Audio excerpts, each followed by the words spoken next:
Boa noite, gente boa. Bem-vindos ao Cogito, a série de conhecimento. Estamos na sexta temporada e hoje é o episódio 15. Estamos a chegar ao final da nossa programação, começou já em setembro, e hoje é a última das nossas conversas das quartas-feiras.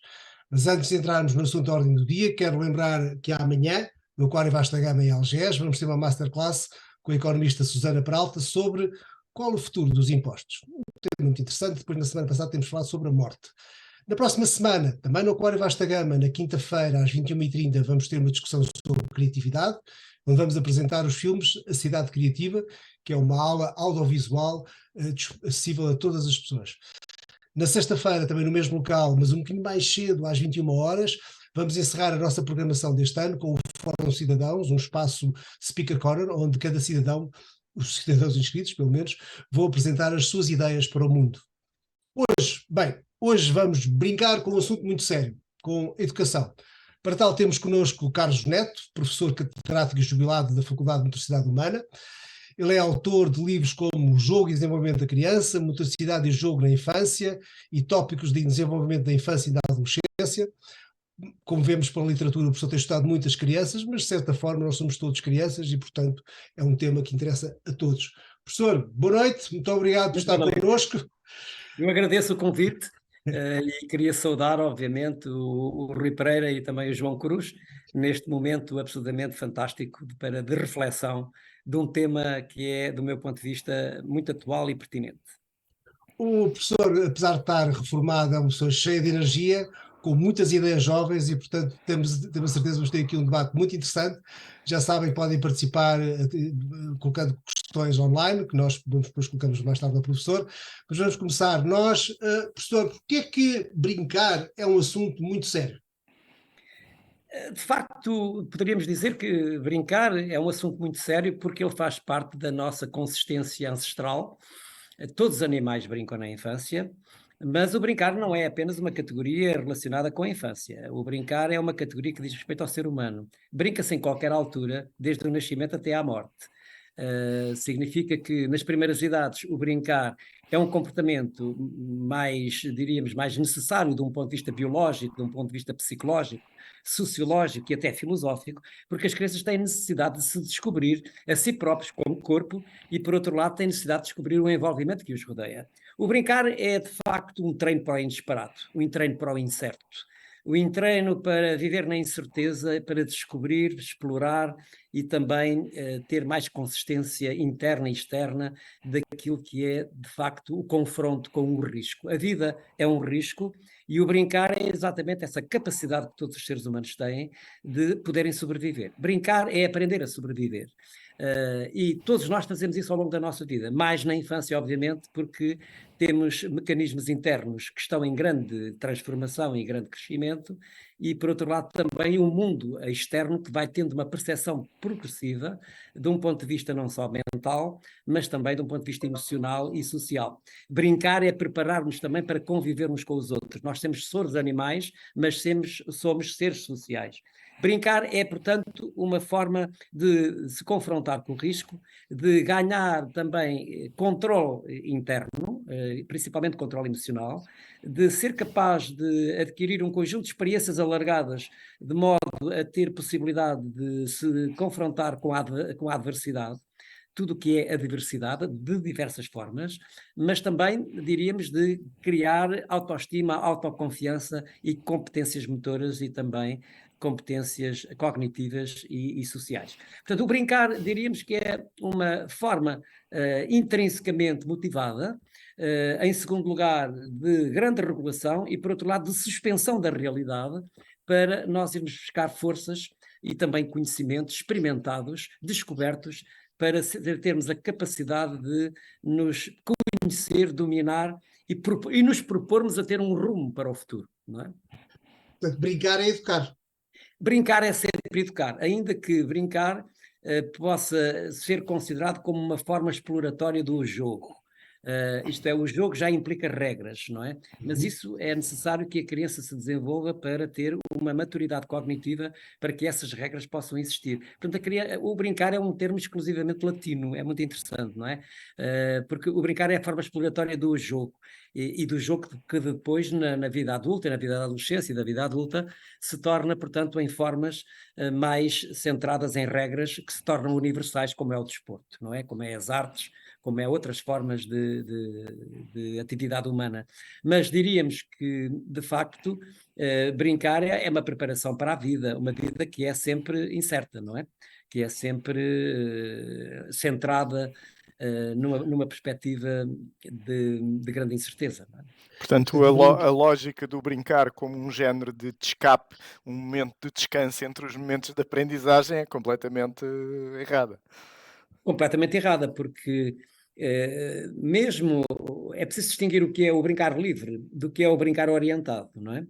É claro que em educação, muitas vezes, nas primeiras idades, utiliza-se o brincar de forma orientada, onde se o adulto tenta exprimir um conjunto de propostas, no fundo, para que as crianças adquiram um conjunto de competências, ou coloca um contexto que seja suficientemente desafiante para que as crianças mergulhem nele.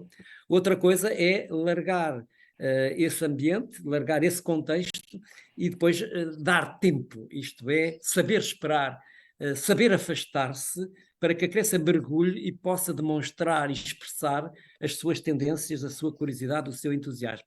Isto é um raciocínio já muito antigo de uma grande pedagoga chamada Maria Montessori, que viveu no século passado, que durante 2 guerras mundiais nasceu em Itália, fundou a primeira escola da criança, foi a primeira médica a ser formada em Itália e formou um pensamento, de facto, em todo o mundo, absolutamente notável do que deveria ser a educação no mundo em mudança. Não é? É óbvio que, de algum modo, temos esquecido um pouco aquilo que Montessori nos transmitiu, em que ela dizia é preciso que os professores possam criar bons ambientes e bons contextos para as crianças, que as saibam largar e que saibam interpretar, acima de tudo, o que elas querem. Isto é, aprenda, isto é, ajudam-me a crescer, os professores ajudem-me a crescer, mas deixem-me ser como eu quero ser. E isso é o mais difícil na educação, porque hoje temos um modelo demasiadamente organizado, estruturado, demasiadamente formatado na escola. As crianças são vítimas de currículos intensos e extensos que não servem para nada. Temos uma escola a tempo inteiro que é uma invenção que foi feita no sistema educativo para que as crianças possam estar entretidas enquanto os pais estão a trabalhar. Isto é, as crianças são vítimas do trabalho dos pais, porque os pais têm uma lei laboral que não os ajuda a ter tempo para terem tempo para as crianças, e as crianças que não têm tempo a ser crianças não vivem a sua infância. A infância só se vive uma vez, não é repetível, e esse é um erro enorme. Podemos mesmo dizer que há negligência do ponto de vista do Estado e do ponto de vista das instituições, quando não dão tempo suficiente para que as crianças possam, de facto, ter tempo para elas próprias. Artigo 31º da Convenção Internacional dos Direitos da Criança, que o Estado português assinou há cerca de 32 anos, portanto, em 1983.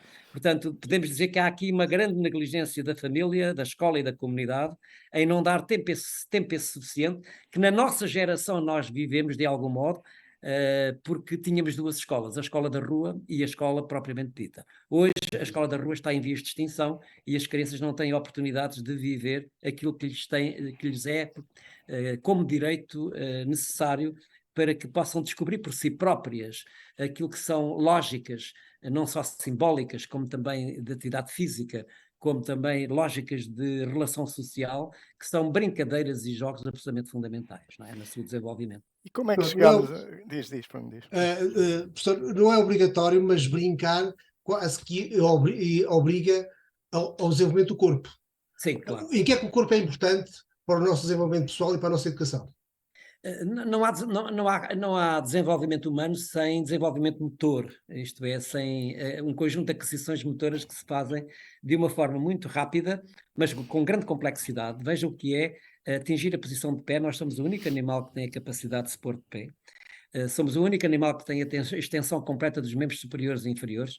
Somos o único animal que tem 3 cérebros. É o único animal que tem testa, por isso é que contesta. Significa que tem esta capacidade de abstração absolutamente extraordinária. E repare que em 12 meses nós conseguimos pôr-nos de pé. Isso é uma vantagem evolutiva, Sim. uma vantagem filogenética absolutamente extraordinária. Ninguém ensina uma criança a andar nem a pôr-se de pé. Ela tem todos os mecanismos ancestrais de 5 milhões de anos de história que estão dentro da nossa memória ancestral, que nos permite ter essa possibilidade, desde que tenhamos boas condições externas, de poder fazer essas experiências. Portanto, o movimento é, de algum modo, o arquiteto do cérebro, não é? Através de induções e de sentimentos. E quando o corpo se move, ele estrutura-se. Não há evolução sem movimento. Aliás, como não há movimento universal do universo para que haja equilíbrio. Portanto, nós temos aqui uma relação muito grande entre uma visão do nosso corpo com uma visão centrada no universo e na sua existência. Por isso é tão importante percebermos esta transição que está a acontecer neste momento, não só uma transição digital, mas também uma transição ecológica, uma transição verde, uma transição climática, que é dramática, porque o mundo está doente, e isso afeta-nos também no nosso próprio desenvolvimento. Veja-se o que está a acontecer no mundo inteiro, do ponto de vista de problemas sérios, do ponto de vista de saúde, do ponto de vista de educação, do ponto de vista de economia, do ponto de vista de crise energética, de guerra, etc. É algo que é, em pleno século XXI, quase impossível de pensar como é que o ser humano chegou a uma situação destas, não é? Parece que não brincaram na infância, não é? Os nossos grandes políticos não tiveram oportunidades de viver a infância de forma plena para serem adultos como deve ser. E, portanto, significa que andam a brincar a coisas muito sérias. Essas é que são verdadeiramente sérias. Mas essa era exatamente a pergunta que queria fazer, porque dá-me ideia que, apesar de tudo, a geração que não deixa os filhos brincarem ainda brincou, não é? Não deixa os filhos irem a pé para a escola, leva-os de carro, não os deixa arriscar, não os deixa brincar coisas arriscadas, aos saltos, aos pulos. Portanto, é tudo aqui um género, há uma redoma.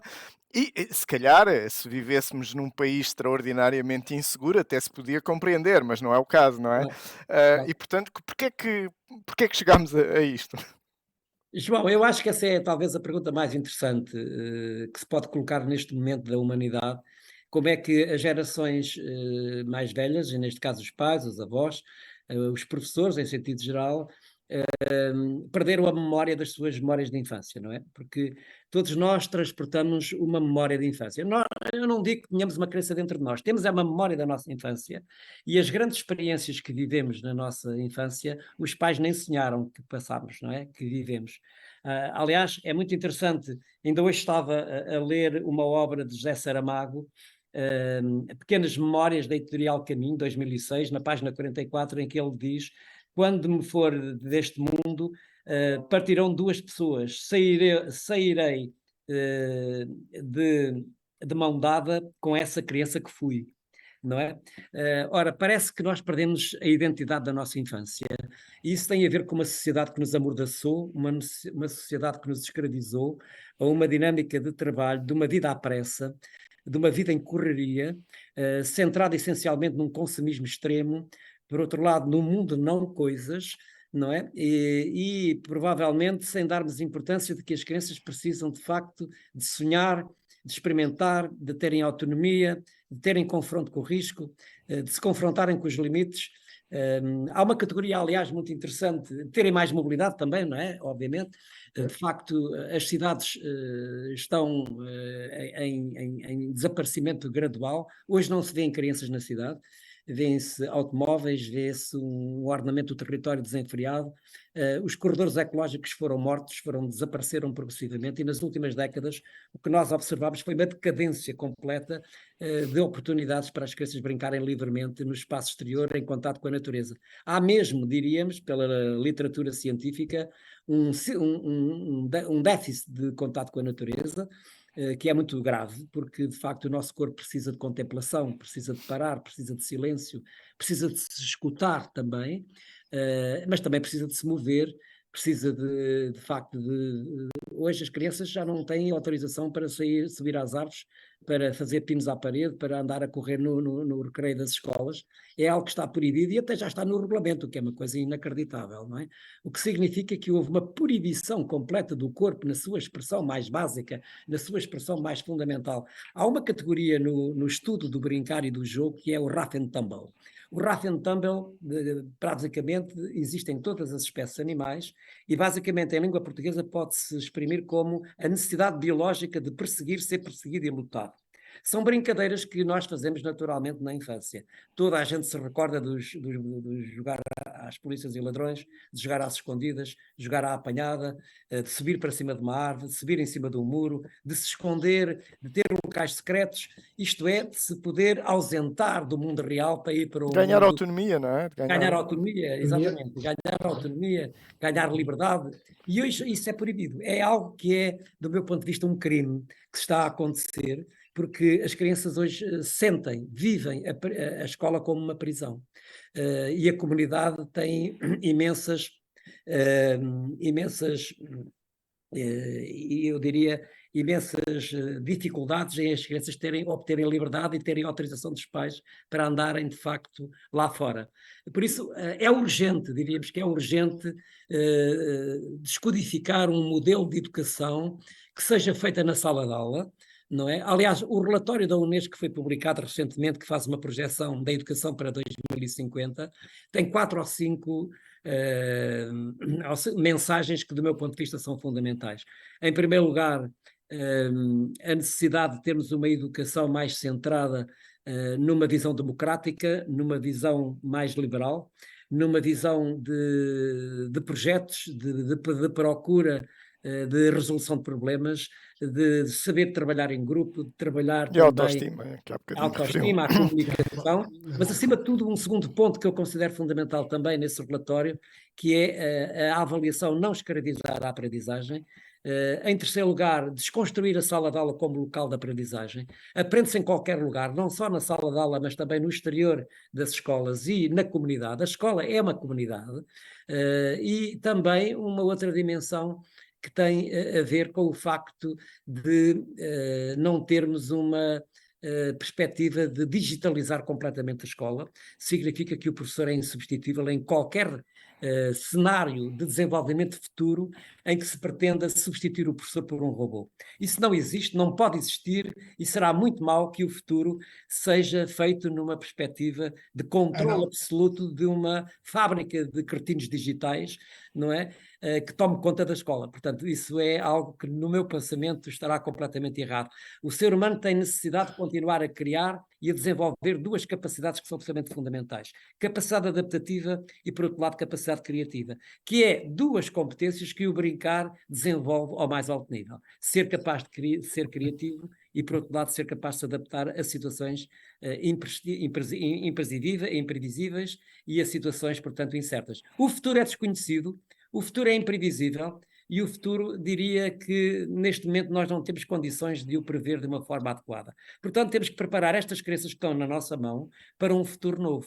E, portanto, não podemos estar a prepará-las com coisas que não servirão para nada. Por isso é que elas não têm, neste momento, prazer em ir para a escola. A escola, se lhes perguntarmos o que é para elas, é uma seca, não é? Porque não tem lá nada de interessante. Não é? Exatamente. Professor, eu gostava muito de falar sobre criatividade consigo, porque o Cogito dá aulas de criatividade, mas já lá vamos, eu queria focar aqui naquilo que é essencial da estruturação do nosso pensamento. O professor está a fazer a apologia de brincar, mas brincar é prazer, é festa, é alegria. É alegria, exato.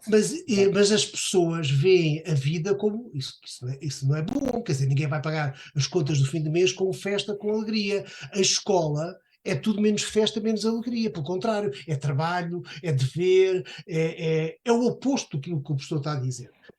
De alguma forma, eu acho que estou de acordo com a análise que o Rui está a fazer. A escola, neste momento, para crianças e jovens, é de alguma forma uma dimensão que apresenta dor, que apresenta sofrimento, que apresenta trabalho, que apresenta aprisionamento, preparação para uma vida adulta, preparação para para um mercado, para uma fábrica que já não existe, não é? Mas a exigência vem dos pais, não é? Não é Claro que vem dos autogerada pais. na escola.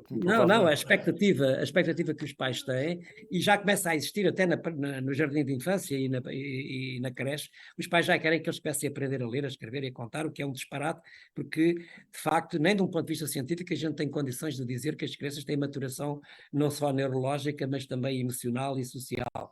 Portanto, há aqui um sofrimento também adulto das crianças caminharem à pressa, não é? Das crianças aprenderem tudo à pressa. Ora, nem no desporto, nem nas artes, nem na escola convencional se aprende tudo à pressa. Nós somos o único animal que tem a infância mais longa de todas. Andamos em média 35 anos sem fazermos nada, completamente improdutivos. Significa que nós temos uma infância longuíssima. Somos o animal que tem a infância mais longa e temos muito tempo para aprender. Ora, as crianças procuram prazer porque é pelo prazer que se aprende. É pelo prazer que há entusiasmo, é pelo prazer que há superação, é pelo prazer que nós nos reencontramos. E portanto, motivação intrínseca, não é? Motivação motivação intrínseca intrínseca versus motivação extrínseca. Exatamente. Aliás, em muitas espécies animais, de facto, essa brincadeira é feita exatamente para procurar encontrar um conjunto de saberes, um conjunto de experiências, um conjunto de técnicas para saber sobreviver no futuro. Nós deveríamos fazer isso mesmo na escola, dar o maior nível e experiências diversivas, alargadas, para elas ganharem experiência, ganharem também a capacidade de viverem esses momentos, para que mais tarde tenham essa capacidade adaptativa. Porque, repare, quando nós dizemos não é só prazer, é também frustração e tédio. A frustração e tédio é das coisas mais importantes no modelo educativo. Hoje os pais querem tudo bom para os filhos. Nós nunca tivemos tão bons pais, tão boas escolas, tão boas famílias, tão boa sociedade, tão boa democracia, mas estamos a viver uma violência invisível na formação das crianças, porque lhes damos tudo pronto na hora. Este é o maior drama que estamos a viver, porque eliminamos aquilo que é o sentido lúdico da existência humana, que é exatamente se confrontar com a frustração e com o êxito. E isso não se impõe, isso descobre-se. O brincar brota de dentro, não se impõe de fora. E, portanto, eu tenho é que, como adulto, criar as condições de desafio, desde que as crianças, no princípio, precisam de colo, precisam de segurança, precisam de alimento, precisam de afeto. Quando se põem de pé e começam a andar, as crianças precisam de autonomia, precisam de distanciamento. Eu diria mesmo que educar é distanciar. Isto é, educar é uma forma de eu permitir que os meus alunos, os meus filhos, se possam distanciar.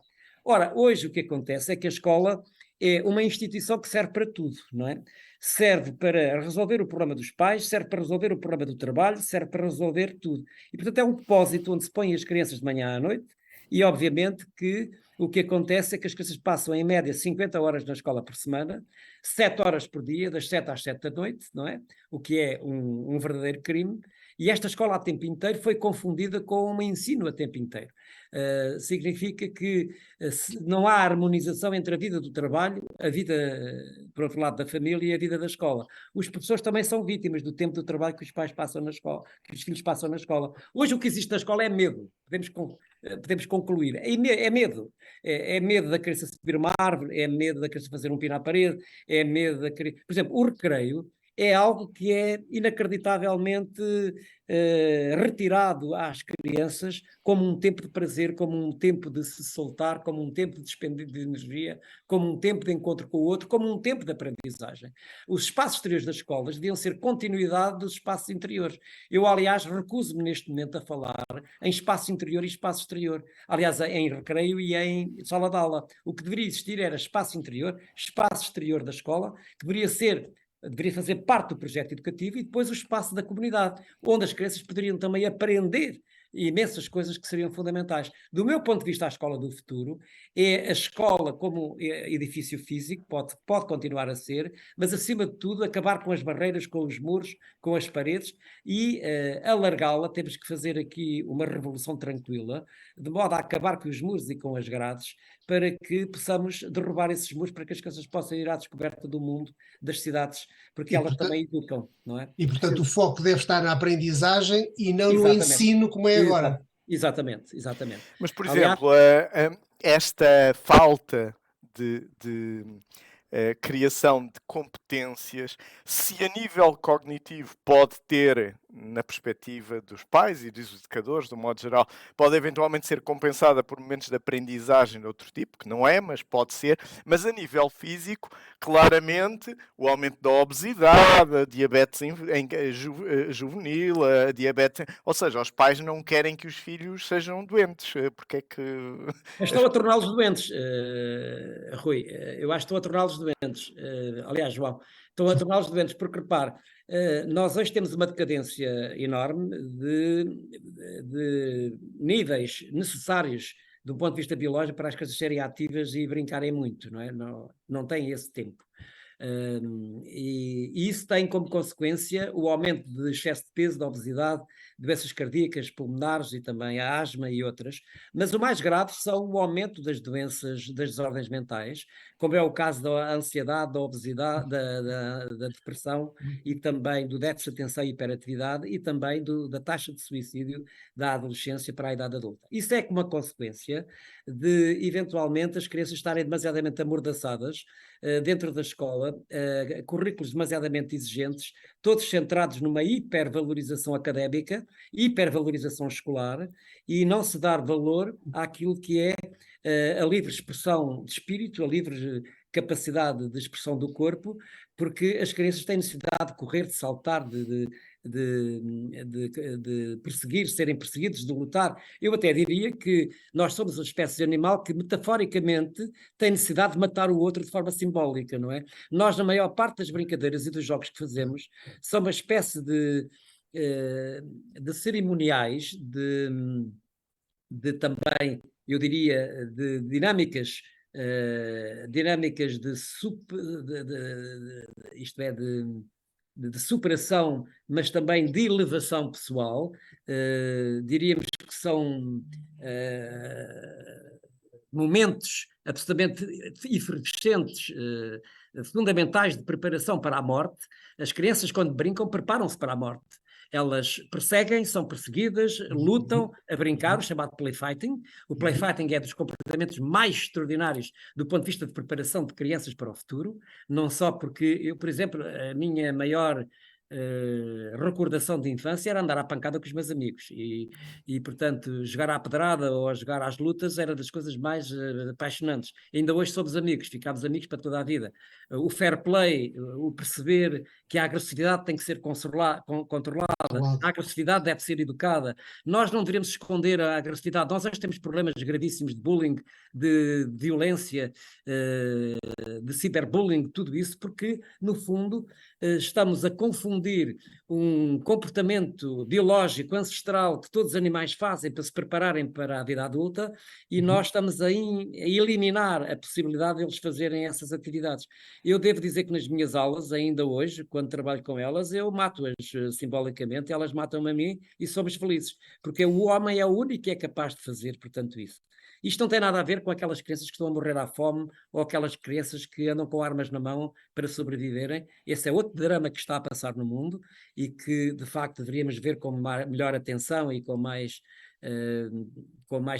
precisão, porque, de facto, há uma assimetria enormíssima que se passa neste momento no planeta, não é? De sociedades mais desenvolvidas e sociedades menos desenvolvidas, crianças que não têm oportunidades de serem crianças, crianças que de facto vivem situações de fome, de guerra, de violência, de falta de afeto. Eu vivi essas situações, quer no Brasil, no sul da América, como também nos países africanos de língua portuguesa, quando estiveram em guerra civil, e tive a ocasião de perceber o que é os limites. Nos limites nós temos muitas oportunidades, e é preciso que as crianças também possam ter oportunidades de viver esses limites, obviamente para terem capacidade de resolver muitos problemas de saúde mental, de saúde física, emocional e social. Aliás, há hoje uma longa investigação científica que demonstra que quando pessoas que estão em situações de depressão ou situações de doença grave, crónica, quando movimentam o corpo, quando se brincam, jogam, fazem atividade física, desportiva, artística, de forma regular, sistemática e intencional, conseguem ultrapassar muitas vezes, com grande resiliência, esse tipo de doenças. Mas nós E também, é lamentável. em simultâneo também vivemos um momento em que os pais também dão muitas atividades desse género aos filhos, mas é tudo em série, Mas tudo o dar a estruturado, não é livre, não exato. é? É evidente, porque elas são organizadas, são estruturadas. O facto de ter uma ou 2 horas por dia ou por semana de atividades organizadas não resolve esse problema Certo, de ser ativo e de ter uma vida ativa. claro. Repare que nós somos campeões europeus de sedentarismo, temos 73% da população portuguesa que não faz atividade física regular, sistemática e também orientada, o que significa que nós temos, num país como o nosso, que tem um clima extraordinário, que somos o quarto país mais seguro do mundo e somos também o país mais visitado do mundo. Várias cidades de Portugal têm sido nomeadas como as cidades mais interessantes para serem visitadas, mas os portugueses não têm qualidade de vida porque vivem a vida a trabalhar com salários baixos, o que significa que não têm tempo para a vida livre, para a vida prazerosa, portanto, para terem tempo para os filhos, para poderem divertir-se. Repare que, se observarmos os 27 países da Comunidade Europeia, é inacreditável vermos a assimetria que existe entre os países da Norte da Europa e Sul da Europa. Enquanto na Norte da Europa, às 3h30 da tarde, os pais vão buscar os filhos para andarem com eles no meio da cidade, percorrerem a cidade, irem para no meio da natureza, para poderem, muitas vezes com situações de excesso de frio, temperaturas abaixo de zero, neve, vento, mas elas vestem umas galochas e um quispe umas galochas e andam todos lá fora. Portanto, há uma visão educativa mais centrada numa capacidade de dar autonomia, de dar liberdade, Não há aqui dar uma aventura. visão de os pais querem a vida mais fácil para os filhos, Exato. por isso é tudo dado, em vez de fazer aquilo que é descobrir, construir, em vez de dar o Exato. brinquedo, dar os materiais para ele construir o Exatamente. Por brinquedo. isso eles andam todos na natureza e os modelos educativos, pedagógicos que existem numa grande parte das escolas da Norte da Europa não podem prescindir da relação com o bem natural. Isto é, a relação com a natureza é um elemento fundamental de todo o processo educativo, enquanto que em Portugal fecha-se tudo dentro da sala de aula. Não é? Aliás, a gente aprendeu isso com a pandemia. No dia 20 de março de 2020, eu estava a dizer para a comunicação social que era preciso decretar o estado de emergência, decretar o brincar livre ao ar livre, como se fez há 100 anos, quando foi a gripe espanhola, e que veio tudo cá para fora. Eu não compreendo como é que nós não só fizemos um modelo em que prendemos as crianças dentro da sala de aula, mas depois fizemos também um modelo de confronto com a pandemia em que as colocámos dentro de casa e depois, quando voltaram à escola, em vez de irem para a natureza, para o ar livre, brincarem, jogarem, terem relação com os outros, terem socialização, terem confronto, etc., foram colocadas novamente dentro da sala de aula. Ora, portanto, isto é algo que não é aceitável numa cultura como a cultura portuguesa, que tem este clima fantástico, tem esta cultura ancestral de um país de aventureiros e que nós massacramos completamente a infância e a adolescência. A agência desportiva foi fechada, os parques infantis ao ar livre foram fechados. Foi de facto uma vergonha pública. E isto não é só Portugal, não é? É mais sul da Europa, talvez, sul da não é? Europa. Portanto, aquela tradição latina do mens sana in corpore sano, não é? Portanto, Exato, é uma isso visão perdeu-se. cartesiana. É uma visão cartesiana, completamente, o corpo para um lado, o espírito para o outro. Pois. E por outro lado também há aqui alguns indicadores de natureza sociológica, não é? Porque nós, como vivemos numa cultura judaico-cristã, não é? Temos esta ideia de que a família tem que proteger as crianças, não é? Nos países da Norte da Europa, de um ponto de vista sociológico, os pais têm uma educação mais espartana, não é? Eles têm que ir à vida e têm que ser capazes de se derrascarem, são capazes de serem capazes de resolver problemas. Não é por acaso que Saem de casa muito mais cedo, nas é uma estatísticas consequência, no atuais, fundo. as Não é? crianças da Claro. Norte da Europa aos 20 anos saem de casa, 25 anos para os rapazes, e em Portugal aos 30 anos para as raparigas e aos 35 para os rapazes. E para além disso, depois não têm expectativa de primeiro emprego, nem têm expectativa. Portanto, tudo isto está ligado, não é? Está ligado ao problema do trabalho, da escola e, por outro lado, também da vida familiar. Eu acho que esta questão que estamos a discutir sobre o brincar implica que tenhamos capacidade e também alguma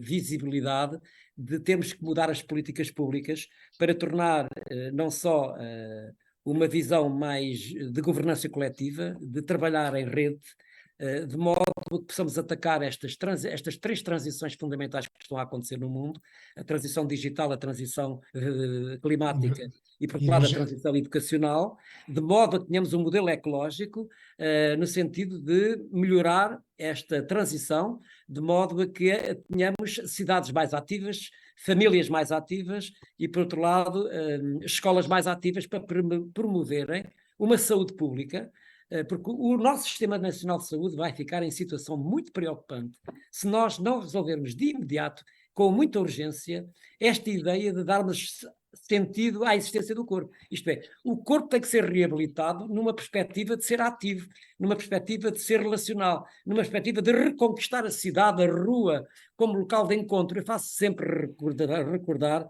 aquela figura que existia na Idade Média, que íamos todos à missa, mas depois ficávamos a dizer mal uns dos outros no átrio da igreja, não é? Falta-nos essa capacidade de reinventarmos uma forma de nos darmos uns com os outros, de haver gratidão social, de haver encontro, festa, encontro na rua, porque andamos todos fechados, andamos todos aprisionados. Os audiovisuais, ou seja, a televisão começou por ser a culpada, agora é mais do que isso, é todo o mundo digital, todos os dispositivos. Tem alguma responsabilidade nisto, ou é apenas uma consequência de se ter encerrado os miúdos e, portanto, isso ter sido a compensação, não é? Outra forma de brincar.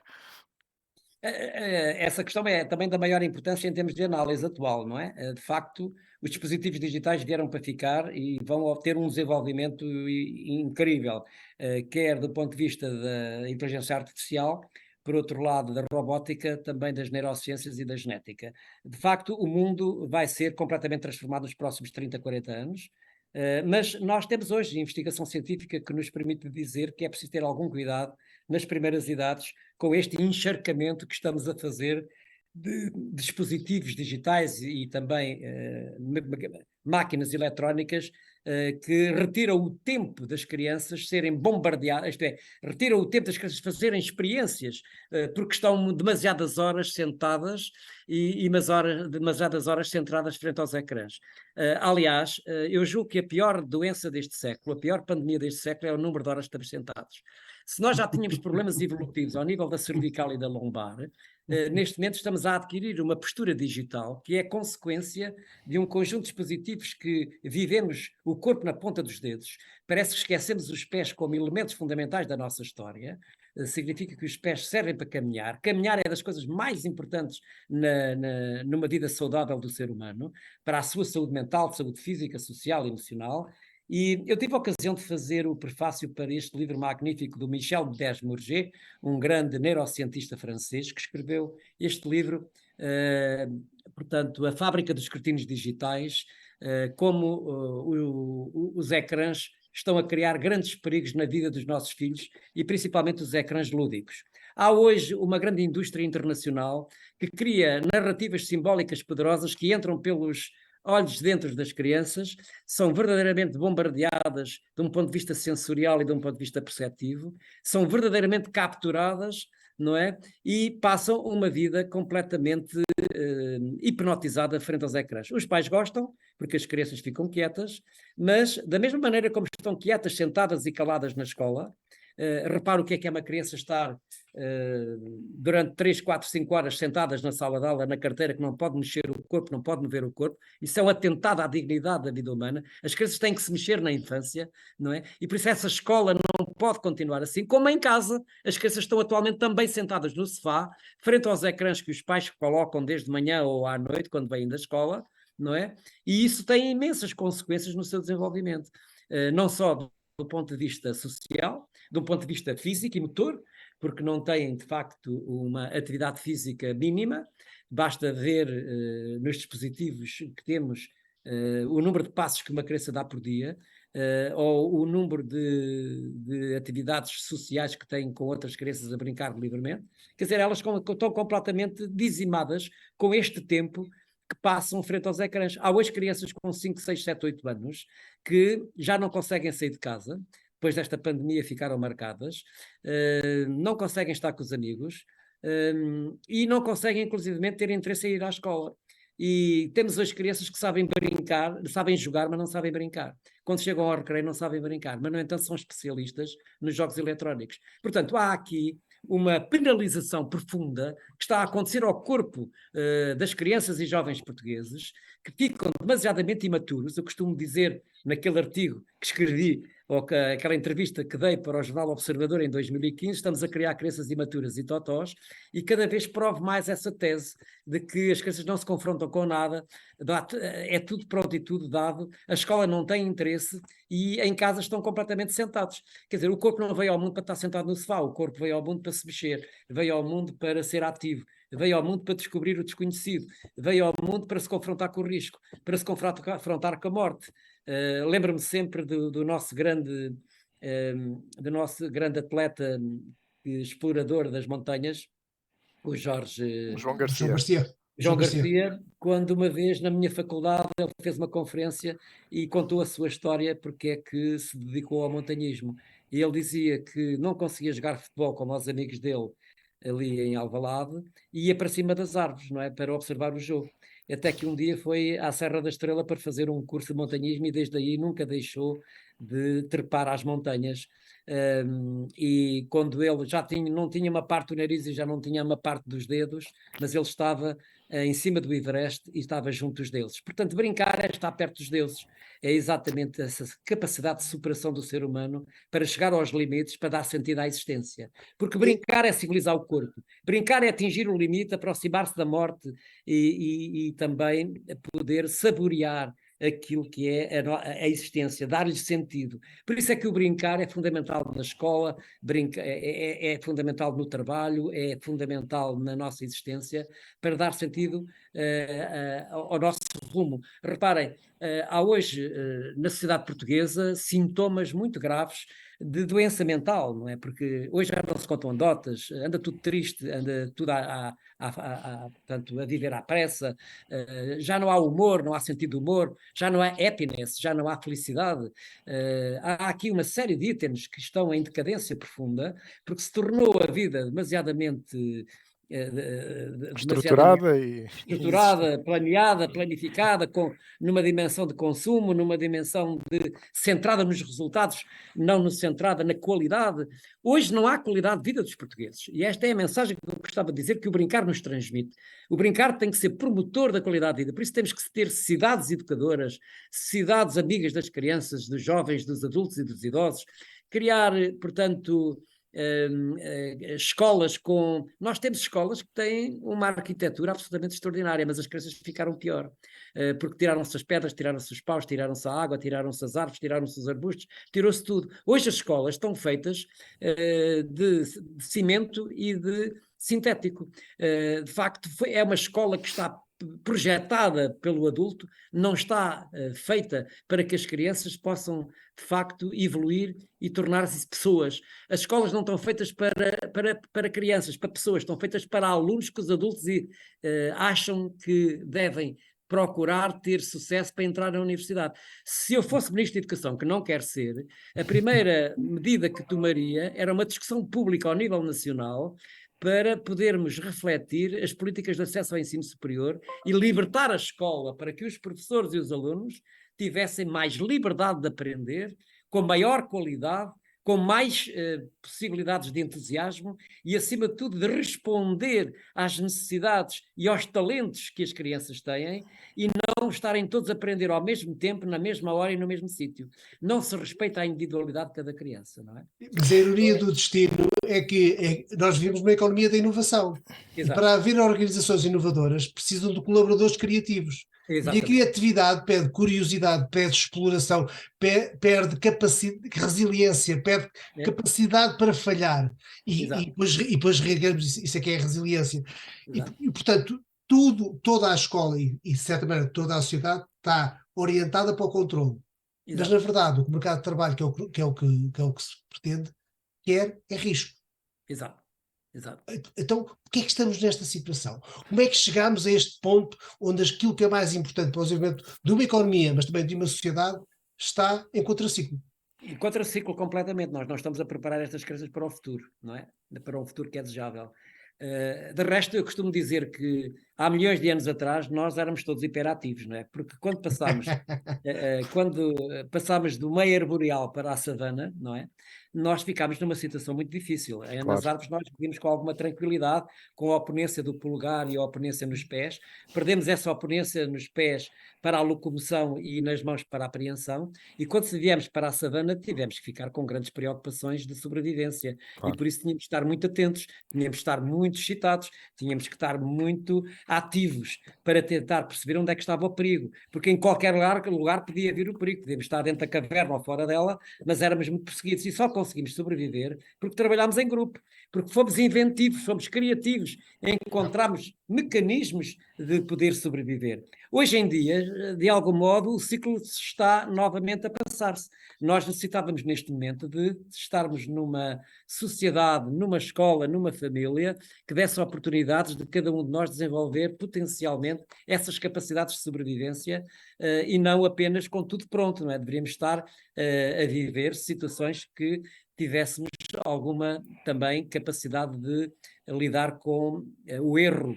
Através do erro é que se aprende, não é? Nós, para nos pormos de pé, tivemos que cair muita vez, parece que nos esquecemos disso. Repare que as crianças nos primeiros momentos da sua vida brincam com a gravidade. Para se pôr de pé é um verdadeiro trabalho de confronto com a gravidade para conseguirmos ter este equilíbrio. O equilíbrio e o movimento e o transporte do corpo são duas capacidades absolutamente essenciais, e depois na parte mais final temos então a periferia, que é a cabeça, as mãos e os pés, que fazem de facto habilidades absolutamente extraordinárias de um ponto de vista de motricidade fina e motricidade grosseira para conseguirmos sobreviver. Uns aperfeiçoam isso de uma forma muito mais elaborada e são artistas, outros são desportistas, outros são verdadeiros trabalhadores, portanto, especializados, mas o nosso corpo não pode ser desprezado. E o que atualmente está a acontecer é que este corpo é esquecido completamente.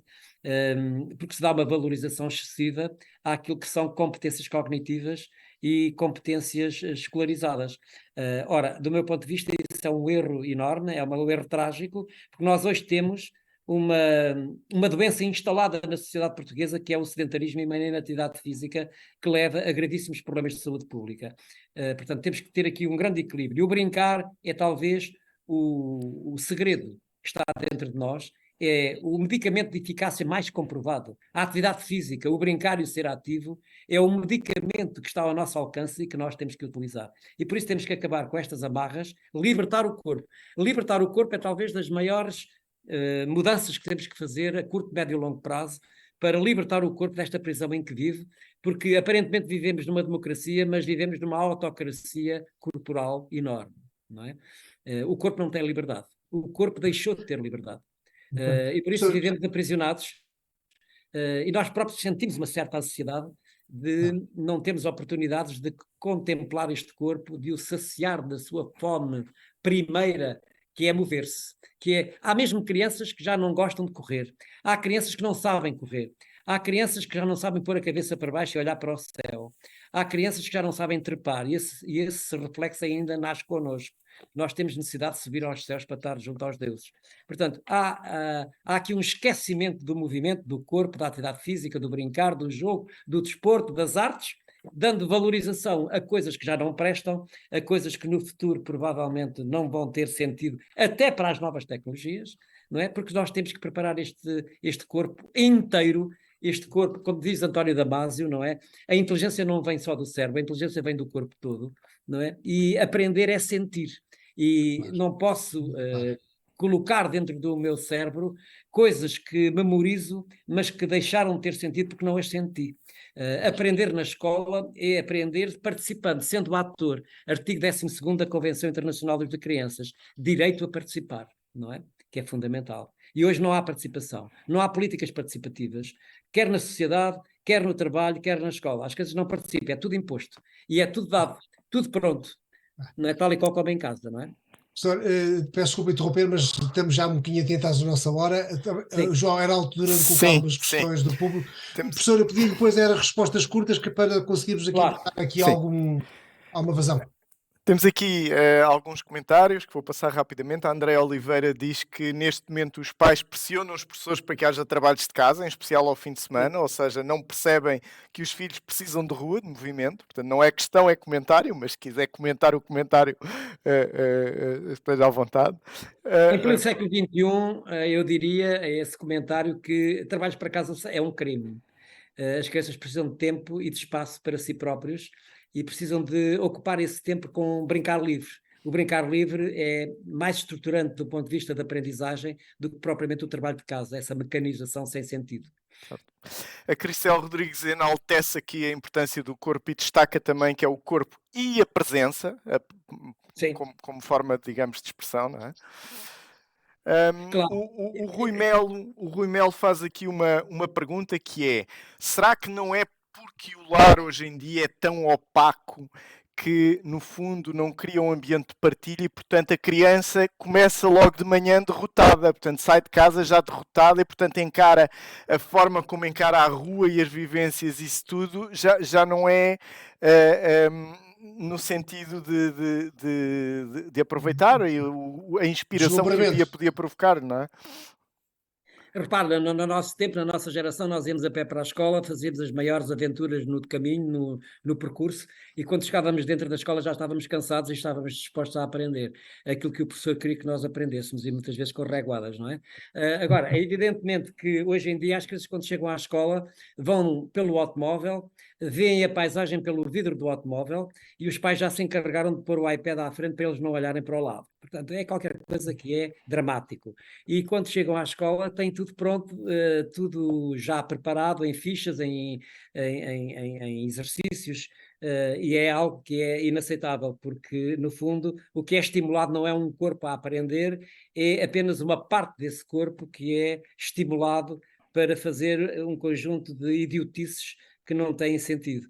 Para além disso, também estou de acordo que aprender é aprender em grupo. Eu tenho que aprender não é sozinho, é aprender com os outros. Aprender comunicando, aprendendo a trabalhar numa constelação e numa construção conjunta, em parceria, para poder pensar de forma crítica. O pensamento crítico na escola tem que ser formado por uma perspectiva pedagógica que tenha o sentido de ser colaborativa, de ser participativa, de ser cooperativa. A escola tem que ser cooperativa, democrática e não individualizada. E, portanto, a presença do outro é fundamental para eu aprender. E, portanto, as crianças não têm que estar sentadas na carteira a olhar para a nuca do colega.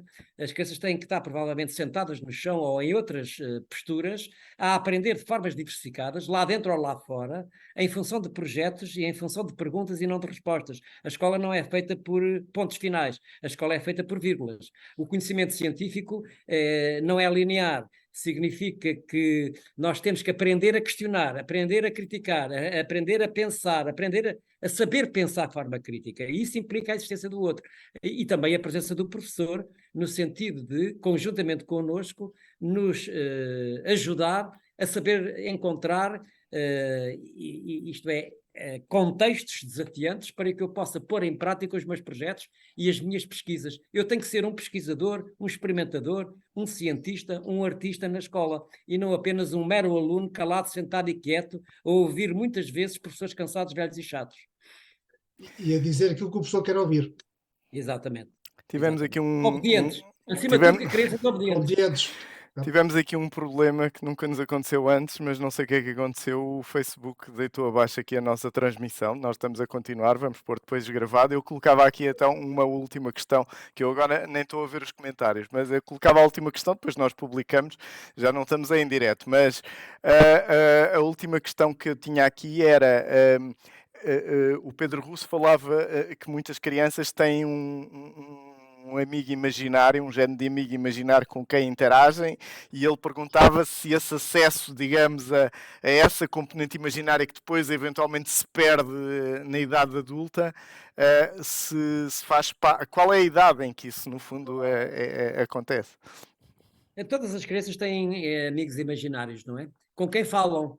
e que muitas vezes até sentem a sua presença. E, de facto, isso é uma categoria humana absolutamente extraordinária, de nós podermos reconfortar-nos com um amigo próximo que imaginar que está dentro de nós. Muitas vezes isso vai até muito longe, até a idade muito avançada. Eu ainda me recordo recentemente ter um amigo imaginário, não é? E falar com ele muitas vezes. É de facto um acompanhamento absolutamente notável, que nos conforta nos momentos de maior frustração, e que vamos procurar de algum modo um aconselho, um aconselhamento, não é? Diríamos que muitas crianças têm até revelações absolutamente extraordinárias desse amigo imaginário, que lhes dão um determinado rumo ao seu caminho e também ao seu desenvolvimento. E é isso, aliás, devia ser explicado de um ponto de vista científico, mas provavelmente também de um ponto de vista, eu diria, de um ponto de vista divino, não é? Se quiser, não falando em religião, mas de um ponto de vista divino. Há muitas coisas que ainda estamos por explicar, mas de um ponto de vista inconsciente, do inconsciente individual e coletivo, não estamos sós, nós estamos acompanhados. E nem que seja um acompanhamento simbólico, mas nós estamos acompanhados, não estamos completamente sós, não é? Claro, claro. E cada um sabe procurar dentro de si essa companhia, muitas vezes distante, pode parecer que está distante, mas está sempre próxima, não é? Professor, nós estamos quase a chegar ao fim. O Cogito é um programa virado para o futuro de médio prazo. E se chegarmos a uma era em que nós, para aprendermos, tomamos um comprimido e ficamos a falar chinês, o que é que vai acontecer ao corpo, ao brincar? Vamos ficar numa prisão de comprimidos ou, pelo contrário, vamos ganhar tempo para, para brincar, para explorar? Há novas, eu diria que o futuro a Deus pertence, mas nós podemos pensar nele. Podemos pensar nesse futuro. Eu diria que o mundo do futuro vai ser melhor, porque não há dúvida nenhuma que esta combinação de um homem biónico, não é? Pode ter muitas vantagens. Nos limites, existem sempre grandes oportunidades. E para isso vai ser um limite, não só um limite médico, mas também um limite digital, um limite espiritual. Nós vamos ter que nos reinventar numa nova era que está agora a começar.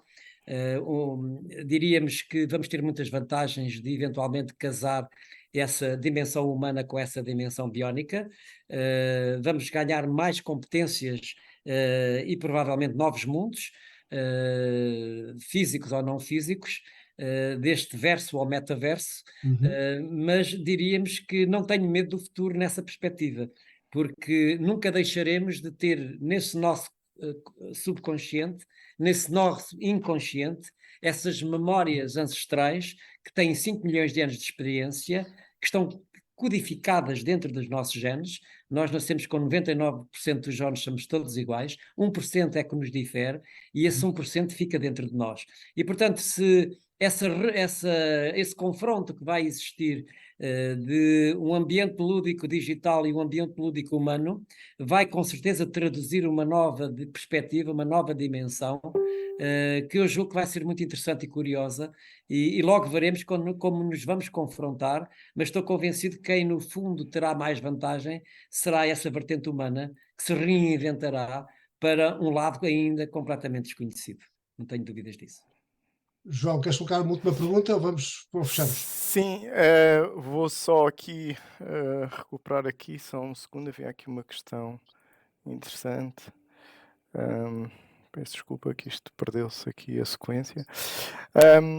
E aqui o António Merim dizia que nos livros de história, numa conferência de Solvay em 1927, conseguiu reunir os génios como Einstein, Curie, Bohr e Heisenberg, entre mais de uma dezena.